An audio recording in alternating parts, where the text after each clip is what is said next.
ఈరోజు తెల్లవారుజామున మక్తల్లో భారతీయ జనతా పార్టీ అభ్యర్థి మహాదేవప్ప ఎరుకుల కులానికి ఆ సామాజిక వర్గం అది ఎస్టీలో వస్తుంది. భారతీయ జనతా పార్టీ అభ్యర్థిగా బరిలో ఉండి గెలుస్తామనే ధీమాతో నిన్న డీకే అరుణ గారి ఒక ర్యాలీలో పాల్గొని ఇంటికి వచ్చిన తర్వాత తన భార్యతో నేను గెలుస్తాను కానీ గెలిస్తే నన్ను చంపేస్తా అంటున్నారు, బెదిరిస్తా అంటున్నాడు, కొడతా అంటున్నాడు అనేటటువంటి ఒక మాట మహాదేవప్ప తన భార్యతో చెప్పినటువంటి విషయము బయటకు వచ్చింది.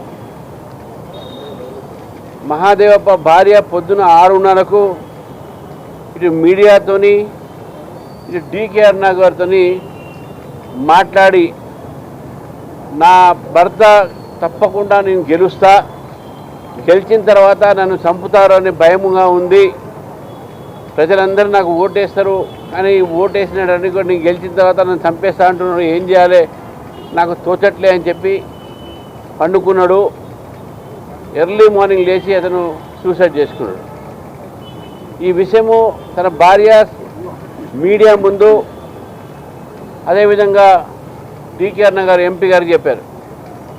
మా కార్యకర్త కూడా అక్కడ పోయినప్పుడు అక్కడ ఆమెతో మాట్లాడినప్పుడు ఇదే మాట చెప్పింది.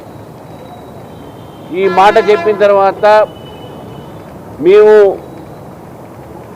హాస్పిటల్లో పోయినప్పుడు పోస్ట్మార్టం దగ్గరికి పోస్ట్మార్టం ఇంకా చేయకముందు మాకు తెలిసిన విషయం ఏంటంటే అక్కడ స్థానిక పోలీసు వాళ్ళ అమ్మాయిని పిలిపించి అక్కడ ఇంటి దగ్గర బయట వాళ్ళు రాసి ఇట్నే ఒక రాసి కంప్లైంట్ చేయని చెప్పి ఆమె బాధతో ఉండి వాళ్ళు ఏం పోలీసు వారే కదా వాళ్ళని నమ్మి రాసి ఆమె సంతకం పెట్టి వాళ్ళ మమ్మతో సంతకం పెట్టించింది.